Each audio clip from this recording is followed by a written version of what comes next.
All righty. Well, good evening, and good afternoon to those in California. I'm actually in Austin right now.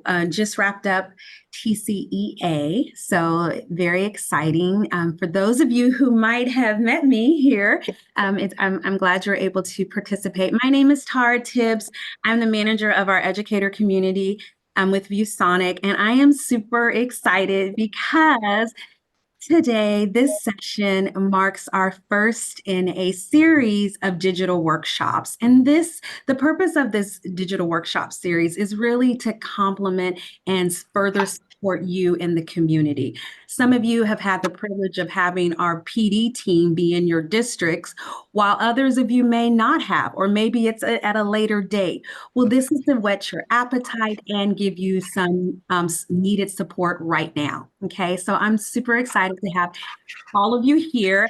I am even more excited to introduce our guest, Amanda. Amanda, I had the privilege when I just came on board this position. I just started in July and but I've been in I'm an lifetime educator, and PD is my passion. And so I got to meet Amanda in her district, and she was just thriving in her sweet spot in professional development. And she's just a rock star. And immediately it was like, oh my gosh, we got to have her on our community team. And then my boss, the president of ViewSonic, I had an opportunity to meet her in her district too, and he co-signed with me all the way. So without any further ado, I want to introduce you all to Amanda. Please. Hi, Thank everybody. you. I am super excited to be here today and share my love for ViewSonic. A little bit about me. I am a tech training specialist, which is like a fancy term for ed tech coach for our district. I am a prior elementary school teacher. I was in the classroom just shy of 10 years before I left and started this role.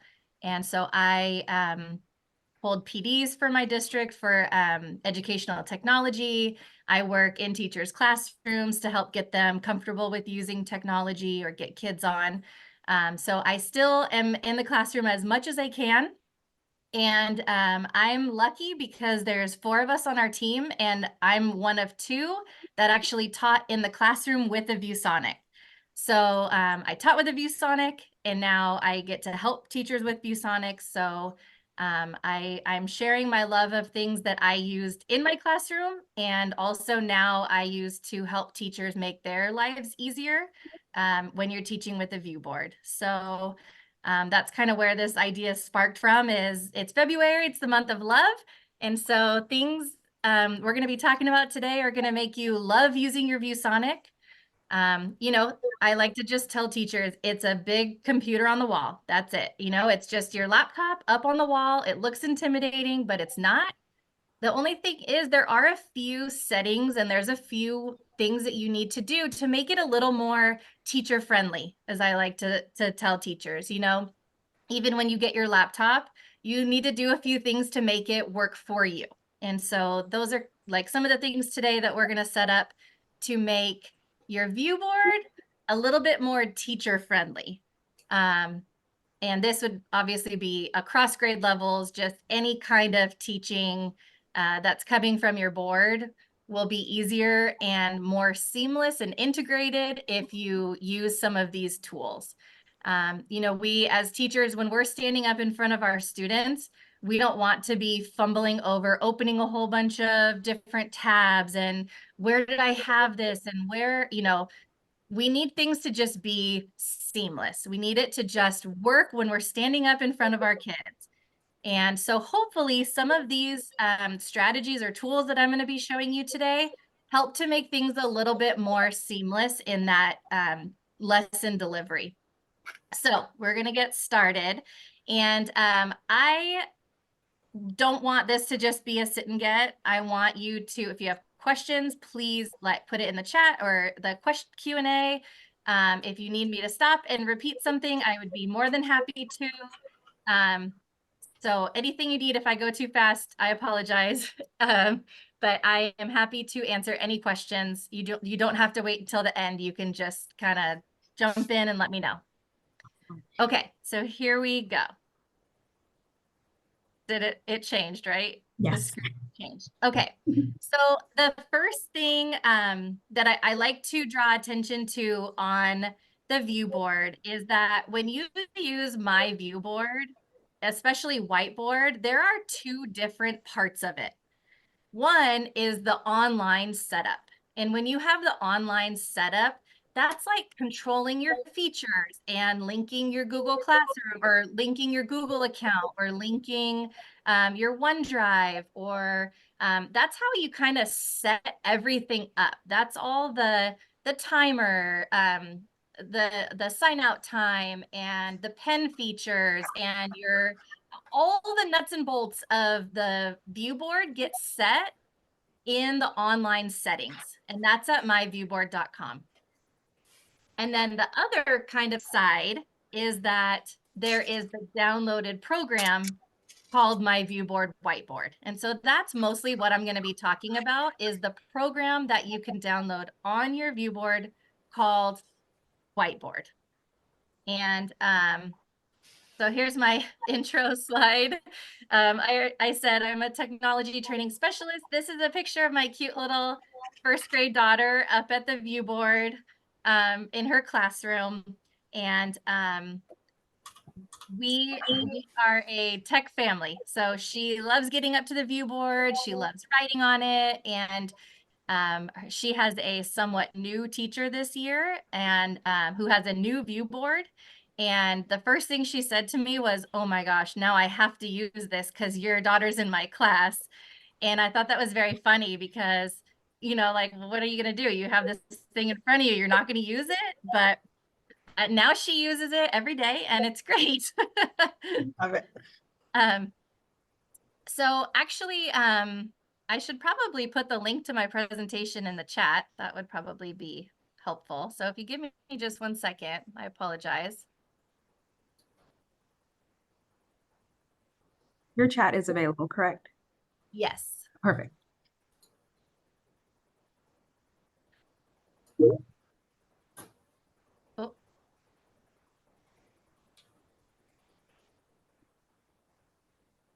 Ooh. Okay.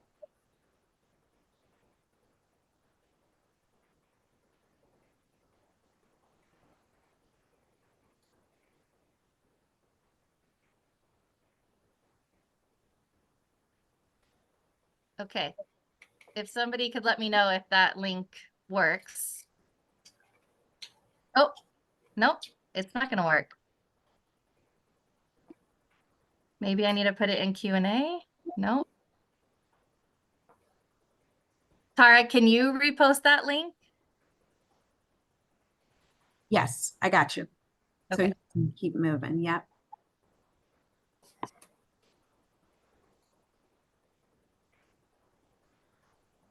Okay, so once you have that link, if you don't have Whiteboard downloaded on your computer and you want to follow along, this is the link that you would go to download the program onto your laptop, which you can do. You can have it on your laptop and you can have it on your view board. You can have it both places. Okay. One of the things that make ViewBoard a lot easier to use is if, sorry, my computer's freaking out. Okay. Is if you bind your Google and Microsoft accounts to it, whatever you use in your district. So my district has both. We are Google and Microsoft district, which gets a little confusing, but that's okay. In the follow me settings on the website, that little circle man thing, you can bind your accounts. What that means is once it's bound into your account, you have access to your files in your drive through Whiteboard. And I'm going to touch on that a little bit later. That's one of the tips. But for that to happen, which is what I'm going to talk about later on, for that to happen, this step has to come first. You have to bind your accounts together. Otherwise, it doesn't know what account to pull from. So in the myViewBoard website, then you're going to bind your Google and Microsoft account or Dropbox, whatever cloud you use. Another little tip for setting up is in our district, Edge is set as the default browser, but a lot of our teachers use Google Chrome. So if Edge is set as your default browser and you try to sign in with Google and you're not signed into Edge, it's going to kind of fight with itself to try to sign you in. So if you have Chrome as your default browser and that's what you use, that's what you're signed into, you want to just make sure that that is your default browser settings. Okay, now we get to the good part. These are the 10 things that I'm going to be talking about. And like I said, if you have questions along the way, please do not hesitate to ask. Okay, so the toggle switch. This is probably my favorite thing for teaching in front of a class. There is a little icon at the bottom that is the Windows icon. And when you press that, it sends your whiteboard over to the side. So you can see when I press the Windows icon, it goes over to the side. Now, the benefit to having this is when I do that, I still have whiteboard functionality in websites or curriculum or anything else that I'm on my board. Your ViewSonic has overlay tools, and those are great. They have a time and a place. But when you use overlay tools, you cannot do anything else on your board. They take over. If you don't want that to happen, all you have to do is this toggle switch. It sends it over to the side, and then you still have your pen tool. You still have a screenshot capability. You have captioning. You have all the tools that you need to interact and write on your whiteboard. So if you use this toggle switch, you can quickly go back and forth between the curriculum that you're teaching and whiteboard. If you take a screenshot, which we're going to talk about later, it goes right into your whiteboard because you already have it open. So having that toggle kind of keeps it available to you at all times. Like I just mentioned, you can take a screenshot on toggle mode. And doing that, the images go directly into your Canvas. So for example, I taught 5th grade, and one of our standards was getting the volume of combined shapes. And that is such a hard concept. Like they just can't see it. So I could go to a website that had a picture of what we were going to be working on. I could take a screenshot of it, pop it into my ViewBoard, and now I have all the pen tools, I have the shape tools, I have all the things that I need to annotate on that math problem to show the kids we're splitting it into 2 different shapes, we're finding the volume of both shapes, and then we're adding it together. So the kids could see I'm taking it right from curriculum, and I'm able to write on it and annotate and save it and do everything that I need to do. Right there. It's all together because I took a screenshot of it from curriculum. Another thing would be for ELA. If you're reading a story, annotating text is a huge standard in every grade, I think. So you can take a screenshot of text in your curriculum. It gets popped right over into Whiteboard, and now I have all the pen tools that I need to annotate right on that text. So for me, it was a lot easier to do that than having the printed pages, switch over to my document camera, write on my document camera, and then go back to ViewBoard. I could just have everything right there in the one place. I'm just going back and forth from Whiteboard to my curriculum. It's all housed in that one space. So this is a little screen recording of what that would look like. So this is ReadWorks. I can go to ReadWorks, take a screenshot of the text that we're reading. It gets put right away into Whiteboard, and now I can use all of my tools to annotate on that text. I can highlight, I can underline, I can type on the side if I need to, whatever I need to do. So that's a benefit of taking a screenshot in a website and putting it into Whiteboard. Another excellent feature that keeps everything together is that you can add videos right into Whiteboard. So you may be saying to yourself, well, I can just go to YouTube. I can use the toggle switch and go to YouTube. You can. The nice thing about pulling it up in Whiteboard is that there are no ads. There are suggested videos at the end. So after your video is done playing, it will show the suggested videos at the bottom, but there's not going to be ads at the beginning of your videos. And then you have a full YouTube search. If you have district filters, that's still going to obviously be in place. But another nice thing is you can have all of your pages set up. So I didn't teach secondary, but I work with a lot of secondary teachers now. You could have pages set up for each period. And in that period, you could have the YouTube videos ready rather than having a bunch of tabs across the top. You can have all of your pages ready of the different videos that you need for your class. So another thing that you can do is you can screenshot videos, and I'm going to show you what that looks like in this screen recording. It's going to loop back around. Okay, so you do Magic Box, YouTube, find the video that you want, pull it into the canvas. Then at the bottom, there's that little shutter icon that takes a picture of it, and you can pull it over to the side and now manipulate it like an image. I can then use text and type, okay, we're comparing this story to the Cinderella story that we know. That we can use it for brainstorming. We could do whatever annotating on there that we need to. But I can add a YouTube video. Again, like teaching 5th grade math, that was really hard. So we used to use a thing called Math Antics.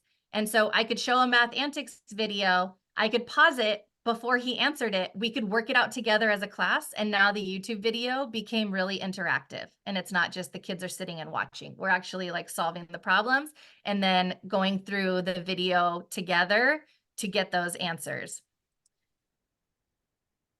Okay. I keep saying my favorite thing. Everything I guess in here is my favorite thing. You can add files from the cloud. So either your Google Drive or your OneDrive or your Dropbox. Add files into Whiteboard. So, teachers don't have time. Like everything is, whatever can make time easier is going to be a win for teachers because it's such a precious commodity. And for me, this is a huge time saver because I can pull in a file from my drive. So let's say I have a Google slide that I'm going to be going over with my students on dividing fractions, whatever it is. Okay, I pull up my dividing fractions slides in Whiteboard. As we're going through, I'm using the pen tools. I'm writing all of my notes, all of my thinking. I'm putting everything in. I'm taking screenshots of videos, right? I'm doing my whole lesson in Whiteboard, all of my annotations. And I had 3 kids leave for band, and then I have 2 kids absent, and I have 1 kid that has a dentist appointment, so they came back in the middle of my lesson, and then somebody's sibling needs to get their work because they're, right? All this crazy is happening in your classroom.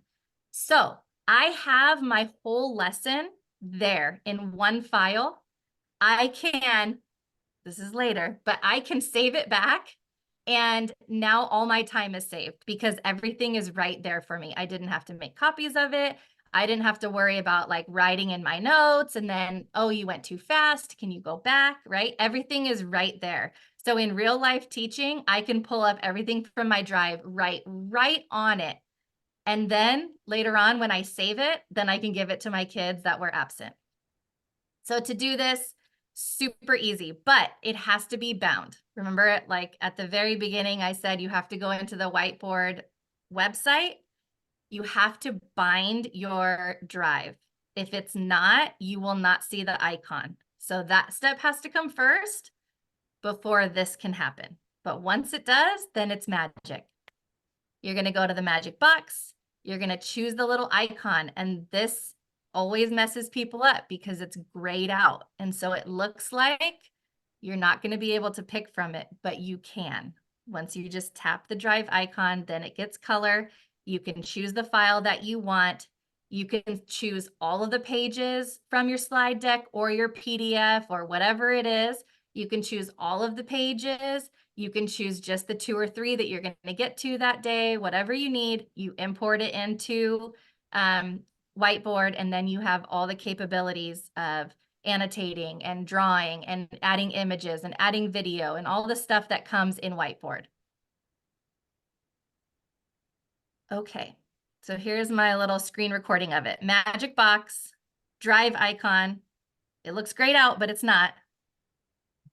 Then I can choose the image that I want, pull it in, and now I can manipulate it, move it around, write on it, do whatever I need to do. But it's all right there housed in that one thing. So you can see this video is clips, right? I'm building onto a lesson. The first thing we did was we read the text and we annotated on it. So I use the screen snip, I use my pen tools, I'm writing on it. Now we're going to compare different stories. So I want to have a YouTube video reading the next story. Okay, we do that.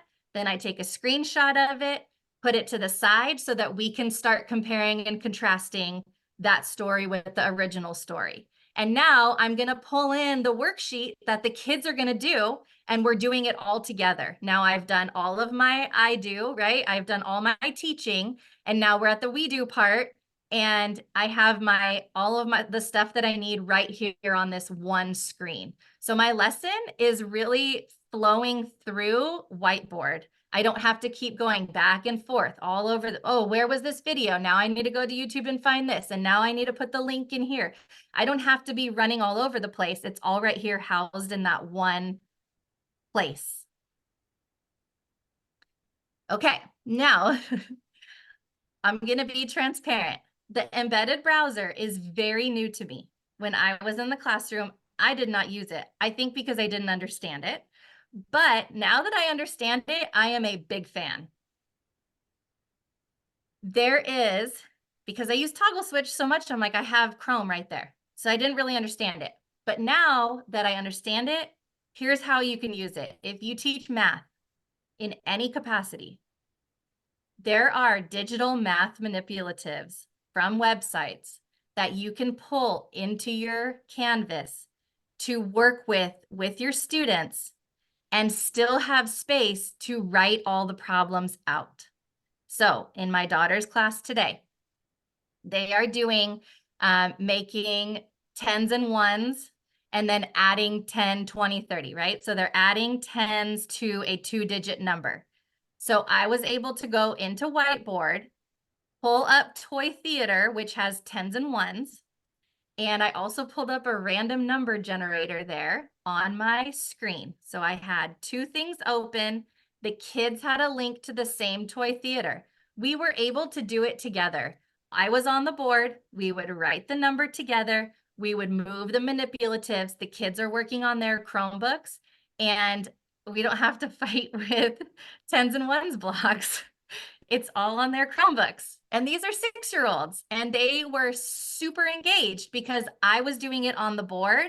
I was moving my tens and ones. They're moving their tens and ones. We're creating these numbers. And then I'm like, okay, now what happens if we need to add 20? What do we get? So they would move their 20 and we would get our new number. And the kids were super into it. I think partly because I was able to still be on that page. I'm writing the numbers. I'm showing them exactly what they need to be learning. And I'm also having the manipulatives there. I'm not having to go all over the place opening different tabs. I'm all right there in one canvas. So we can write our answers together, and I have everything there in one. So here's a video of what that might look like. Okay, so I go down to the embedded browser. these are tiles that ViewSonic has already set. And then I go down. This is on Didax, which is another virtual manipulatives. Now I add it to my canvas and I move it over to the side. I'm going to add a video in of making tens and ones, or 3-digit numbers, sorry. Now, as the kids are watching this video, I can be showing them with manipulatives what he's doing in that video. Very clearly show them, rather than having to fight with manipulatives, I can use all of the tools on here to really spell it out for those kids. Okay, I want to add one more thing onto this. So in that tile, the main tile screen, you can customize that. If there is a site that is not listed on there, you can go into the website, which is myviewboard.com, and you can customize what you have as your bookmarks in your embedded browser. So you'll see in the beginning of the lesson, or I'm sorry, in the beginning of the video, I have 2 icons at the top. That's because I went into the website and set those 2 as my most used tiles.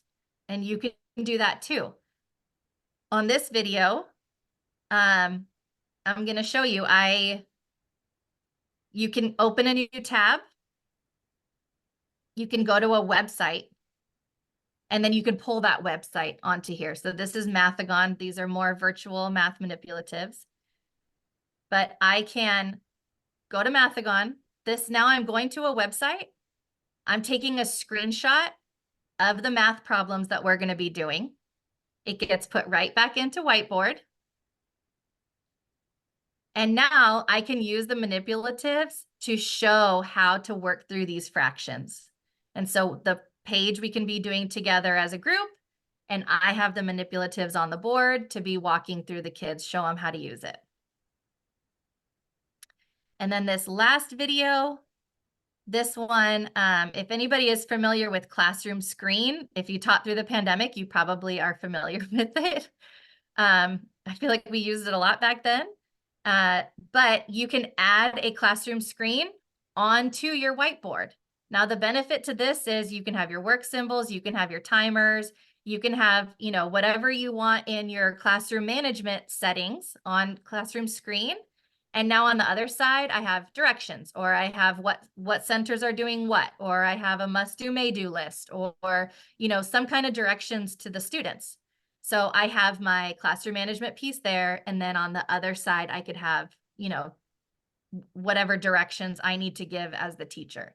So the embedded browser, if I kind of think of it now as I have a website that I want to interact with while I'm using Whiteboard on the same screen.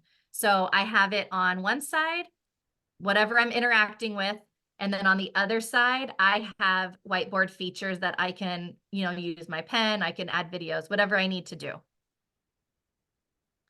Okay, so in the beginning, the picture of my daughter, she's at the board using participate mode. And participate mode is a way for students to come up to the board and have their own designated space on the board to write on. So there's lots of different ways that you can do this. You can add a table, you can just kind of divide it up with your pen tool, whatever, but this is really fun for kids. You can choose how many sections you want. And then the nice thing is they realize that some little kids probably can't reach the top of the board. So if you look down at the bottom, there's some little arrows going opposite ways, and it switches the top and the bottom boxes, but everything stays there. So they'll switch, but all their annotations will stay. So you could have, 1, 2, and 3 come up, and then switch it, and then 4, 5, and 6. And that is down in the bottom left side. There is that little, looks like kids at the whiteboard. And when you open that, that brings up participate mode. And then you can choose how many spots you want. That pop-up comes up every single time that you saw in my video. That pop-up will come up on yours too. The nice other thing is, if the kids are writing in their box and then they go like this out of their box, it doesn't mark in the next kid's box unless they pick their finger up and write in their box on purpose. But if they're just writing and they get over to the side, it's not going to continue over. It kind of keeps it contained to that one side. So I was not a teacher that loved having one kid up at the board. I felt like if one kid's at the board, then 30 kids are sitting back not learning. So I love the idea of having kids working in groups and then having a space for that group to share their thinking. So whether you're jigsawing an activity or you're, each kid is doing a review test, and, these kids are getting different problems, and then they're going to come up and, write their answer, explain their thinking. Something where there's a group or partners or whatever it looks like, where they're working together, and then they use that as the recording place. I love the idea too of like a review game, and each box is a scoreboard. And so we're keeping marks in a scoreboard for each kid, or even if you had 3 kids up at the board from representing those groups, I think that would be really fun. So yes, you have the ability to have kids come up and just do work on the board, but kind of rethinking in a more collaborative way. That would be awesome to have, 6 groups. The groups work on something, and then they come up to the board and share their thinking or share their answers. I just learned this tip, and this got added like a couple days ago, because I watched a YouTube video, and the person said that you can take a print screen in participate mode. So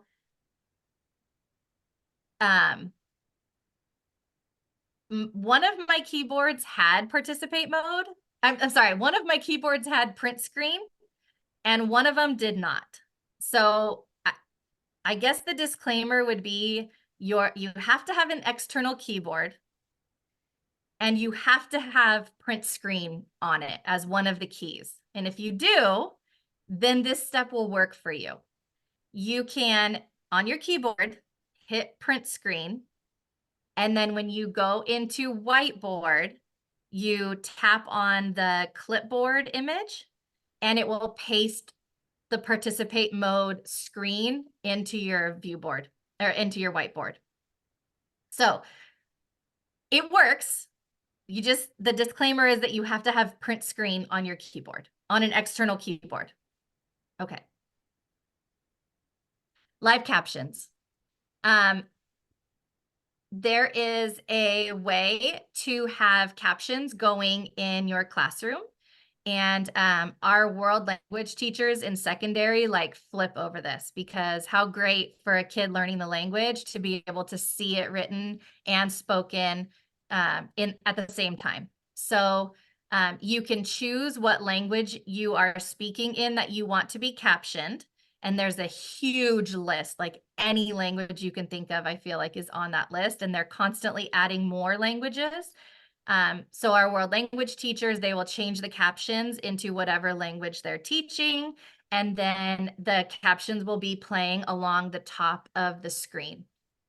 The really nice thing about this is if you use toggle mode, which is that little Windows icon at the bottom, your captions will still go at the top of your screen. Even if you're on a website, if you're on whatever it is, whatever else you're on curriculum sites, whatever, the captions will still be playing along the top.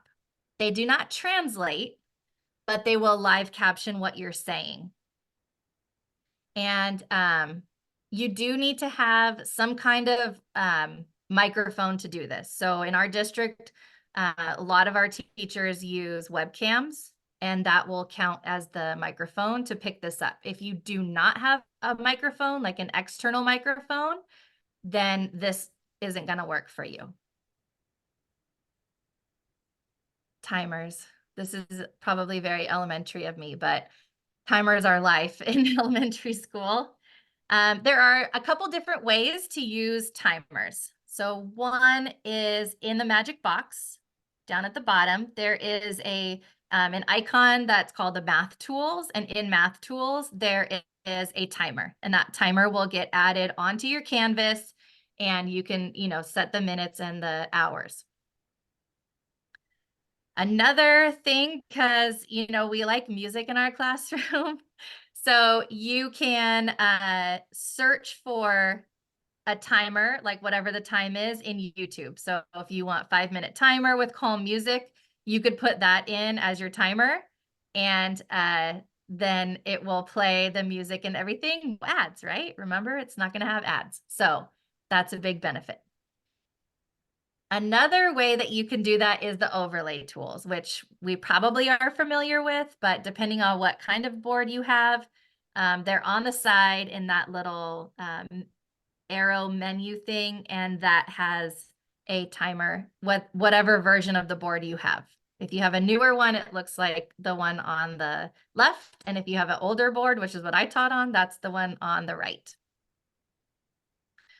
Okay, so at a couple tips ago, I said you can take your worksheets or whatever it is from Google Drive or OneDrive. You can write on it during your lesson. You can keep all your lesson notes. You can add your videos. You can do screenshots. You can take screen grabs from the internet. You can, whatever your lesson is going to include. You can have all of that there on your whiteboard. And then when you're done with your lesson, you can save it back into your drive as whatever file type you want, PDF, PowerPoint, image files, any type, and then very easily share that with your students. So you have 4 kids at band, you have a bunch of kids that are out sick, you had all these kids that were absent that day, and normal life, you'd have to write a note to yourself after school. Don't forget to upload the lesson to Google Classroom and all the resources for the kids that were absent, right? If you're doing this in Whiteboard, you could save everything to your drive right then on your ViewBoard, open up Google Classroom, do material, and add it right then because it's already in your drive. So you take 2 seconds after you're done with your lesson and pop it into Google Classroom, or pop it into an email, or Dojo if you need to send it to parents, or whatever it is that you need to get that information out. You can do it right then because it's saving right away into your drive. Also, students can scan a QR code. The little asterisk next to this is you have to have Google Drive bound in your myViewBoard website. If you don't have it bound, it's not going to work. But in Whiteboard, there is, when you do let me see, I think it's this video. When you go to the file, you can choose the little QR code image, and it will automatically save a PDF of that screen into your into your drive. And then the students, when they scan that QR, it puts a PDF in their drive as well. So you don't even have to make a note to yourself to share it later on. They already have it. Doesn't help you for the kids that are absent, but the kids in your class could have it right then. And again, that was down at the file, the little file menu at the bottom. Same thing, this is saving it back into my Google Drive. File, choose Google Drive. I can choose the folder that I want to put it in. I can name it, choose the file type that I want to save it as, and then it gets put right into my Google Drive.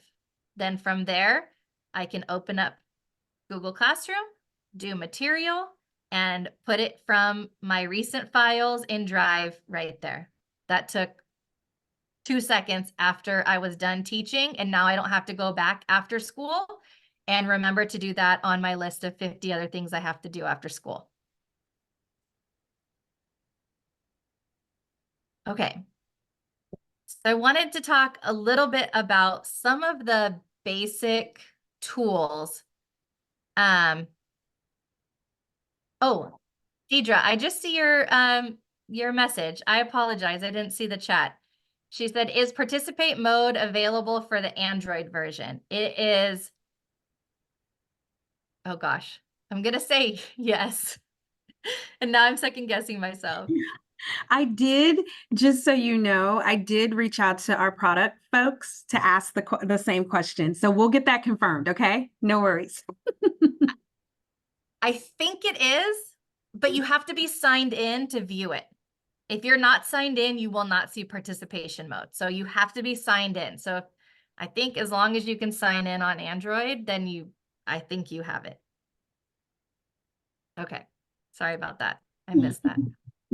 Okay. So this is my last tip, but it's kind of a big one because we see that there's a pen tool, there's an eraser, there's different colors, there's a highlighter, there's all the tools that you would need to do all the great things that I've been saying, to highlight, to annotate, to type into, right? All those different tools I've kind of shown you along the way, and you probably know that that's included in your board.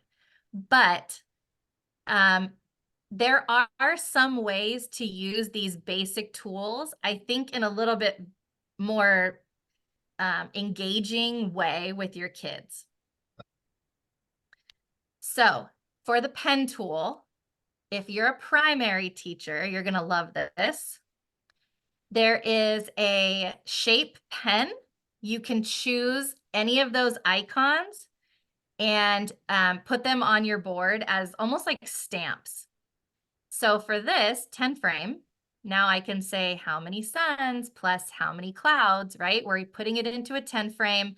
It took me all of 3 seconds to get those 2 little shape pens. And how cute and engaging for our little kinders, right? This is, the tricky thing is it will default to whatever the last thing you used is. So you saw the last thing I used was the cloud. It looks like your pen tool went away. It did not go away. It's just going to default to the last thing that you use. So if you use shapes, don't forget that that's your pen tool down at the bottom.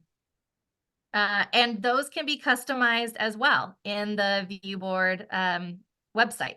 You can customize the pen tools that or the shape tools that you want. So they can be more tailored to what you need.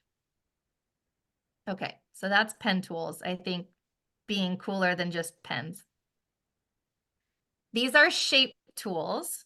And one of the cool things about shape tools is you can split them apart into different shapes. So I think a lot of grades focus on fractions, even in junior high and high school. And so if we have a shape that we're able to split apart, the kids can visually see what that fraction represents. So while I'm not using digital manipulatives, I kind of am, because I'm showing them a visual representation of what that fraction means. So this is a this is a worksheet where we're seeing 3 out of 8. The kids can very clearly see what 3 pieces out of 8 looks like. Then this one, we're comparing. Somebody ate 1/6 and somebody ate 1/4. Well, what does that really look like, right? If I have shapes the same size, do you want 1/4 of a pizza or do you want 1/6 of a pizza? Let's look at those pizza shapes, right? And we can really see what that visually looks like. The next one, they are making a fraction. So 5 out of the 8 parts got eaten. So we can insert a table. We can have 8 parts. And then I can shade in 5 of those parts, right? So that's really showing the kids, this is what this fraction means. Okay. Again, the shape tools have 3D shapes. So I said earlier, 5th grade, we do combined volumes. So I could use my pen tools and show them visually what it is, which 2 we are breaking it apart into. And then I can open up my shape tools and actually put a 3D shape in there, we can find the volume of that shape, find the volume of the other one, and add them together. So they're able to see that visual representation. So again, not math manipulatives, but kind of in that same vein. It's still just a shape, you know, just like you would put a circle or a square. This is included in the shape tools. Okay. There are lots of tools in the math tools from the Magic Box. Some of them are very basic, like a calculator, the timer, but a couple other things that I like to use is the dice for random calling. So I would put the kids into groups of 6. We were using participate mode. We have 6 groups, right? And now I can pull in the dice and that will tell me what group is going to go present on their thing first. You can customize the dice a little bit. So depending on how many students you have, you might be able to make it work for like just full random calling, but probably groups is your best bet. You have a ruler, you have a protractor, compass. There is a equation writer. So if you are teaching math, you could write in the equation that they're using, just write it with the pen, and then it will put it into text. So it really, I did real bad chicken scratch, like using my mouse to write it, and it still recognized what I was writing. So I was pretty impressed because we didn't use formulas that much in the grades that I taught, but obviously secondary math would use a lot more. And I tried doing it just with my computer mouse, and it still picked up the equation. So you don't have to have great writing and it will still recognize it for you. The magnifying glass will kind of blur everything else out or darken everything else and just magnify a certain area. So if you want to just highlight something on the canvas, you can do the magnifying and it will just really highlight that one thing.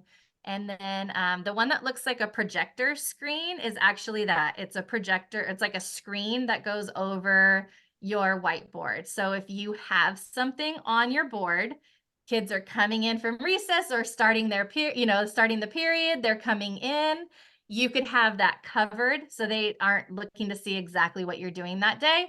You can have it hidden. And then when they come in and you're ready to start your lesson, you can open up the screen and they can see everything that's on it. If you have this Canva share link, this is, I hope, linked to our YouTube page. I have a whole bunch of demo lessons on there of teaching with a ViewBoard. A lot of the things that I talked about today are on there, but they're really just made for teachers who have no idea how to actually use a ViewBoard to teach. So if you know anybody or you are that somebody and you're just like, I don't know how to actually make like things work together. I don't know how to do a lesson. I don't know what a day would look like. I'm so used to teaching with my laptop, or I'm so used to sitting at my document camera. I don't know really how that translates. That's a lot of the focus in these videos is like cutting the cord of your document camera because you really don't need that anymore in a lot of instances. Now, I will say this, I had a document camera connected because we would do, something that we needed to cut or mold, or I wanted them to see the science, experiment or whatever it was that I needed them to see my hands. That's when I used my document camera. So I had like a screen projector of what I was doing with my hands. The kids could see exactly where I was cutting or gluing or folding. And, but I didn't really use it to write under because I didn't need to. With all these different tools and pulling everything in so seamlessly, I don't need to sit behind a projector, or I don't need to sit behind a document camera anymore. So if that's something that you're interested in, kind of cutting away from that document camera, a lot of my lessons talk about that, like how I can integrate it on the board and not have to be sitting back behind that desk. And that's it. 2 minutes early. Awesome. Thank you, Amanda. And I did try, I made an attempt to put it in chat, but I'm pretty sure that you guys don't have access to that. And that's going to improve.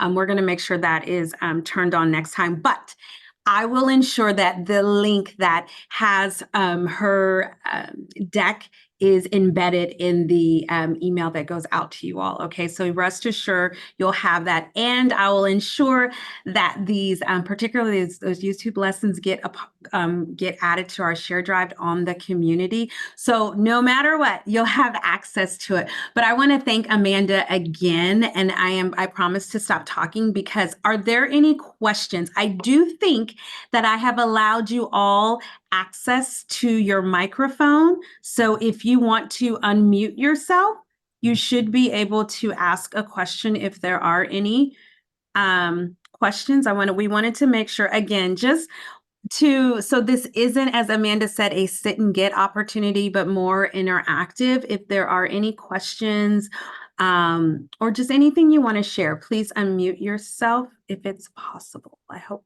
it is.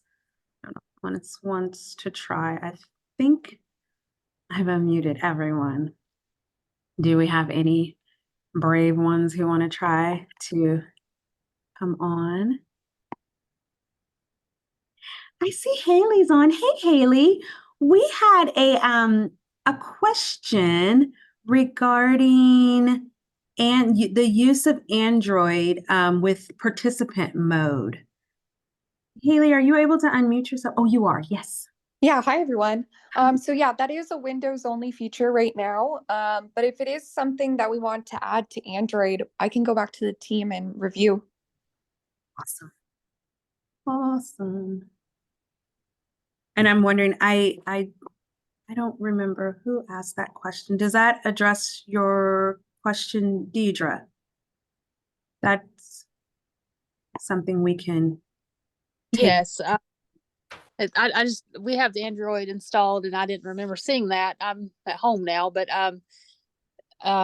we would like to have that if y'all could add that in the future. Do you only have Android or do you have PC as well? Only Android. Got it. Thank you. Thank you. Thanks for being here. Indeed. Anyone else? Question, comments, anything? My comment is even though I went to the tech day this couple weeks, what was it, 2 weeks ago, Saturday, whenever that was, I'm not sure if my whiteboard is ready. So I think I'm gonna go back and watch some of the videos. I was hoping I could use it tomorrow because we will be reading a little bit. So, but and since I usually share my Google Slides with my students. So I'm thinking that you said we can always share this instead of the Google Slides, so right? Yes. So Deli is from my district.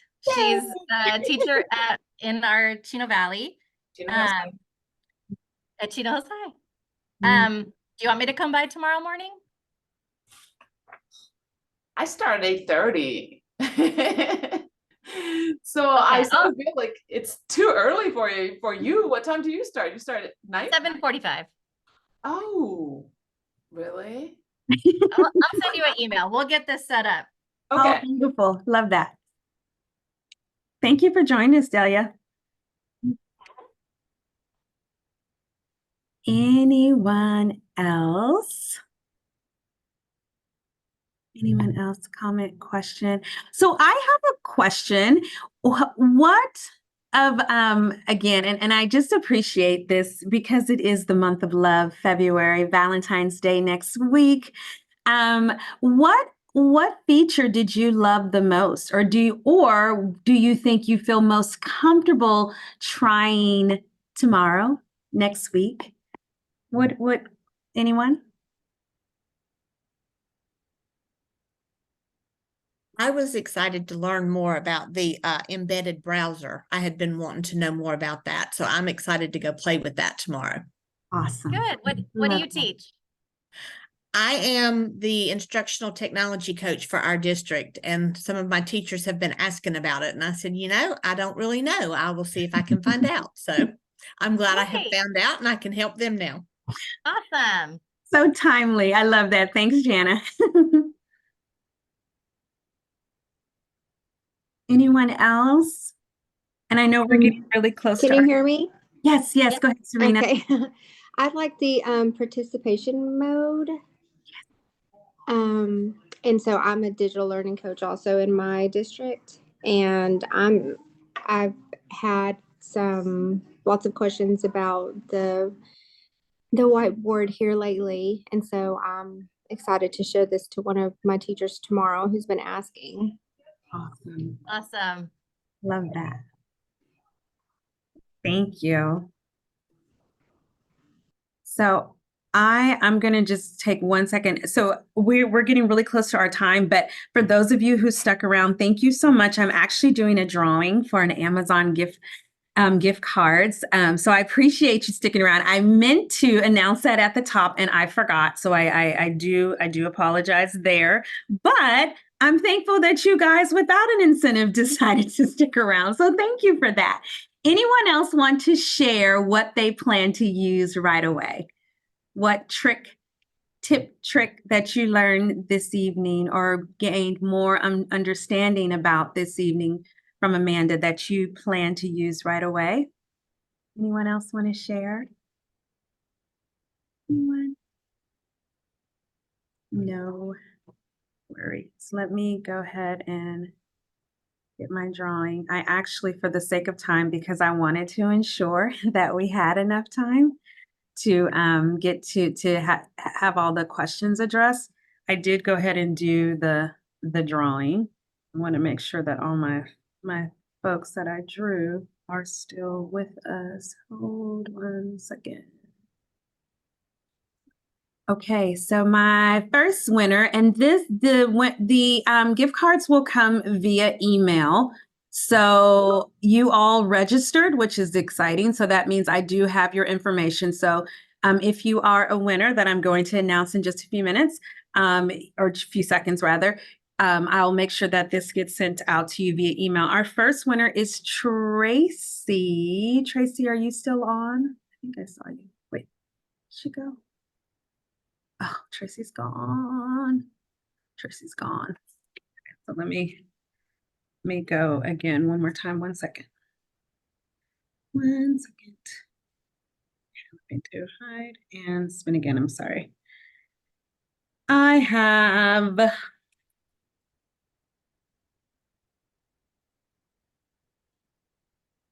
Kristen. Is Kristen still here? Kristen? Kristen's gone. Hold on. Let me do it again. And spin. Let's see.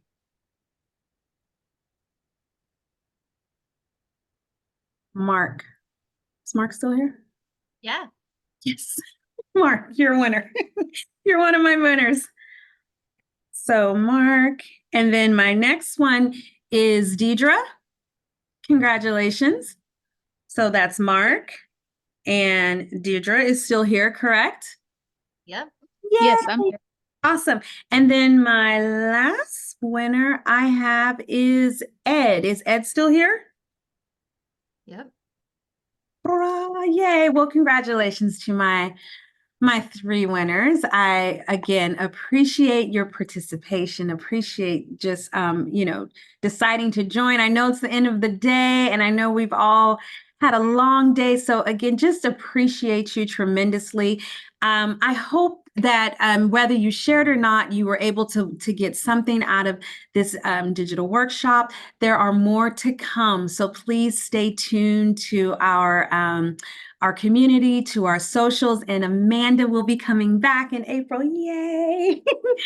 for another workshop for us around testing and being able to leverage our ecosystem, myViewBoard, and the software and the hardware to support testing preparation. So looking very forward to that. And again, there'll be some more workshops in between Amanda's time with us again in April. So thank you all. Have a wonderful end of day, evening, afternoon, wherever you are. And I look forward to seeing you on our next installment of our digital workshops. Thank you all. Be well. Thank you. Thank you.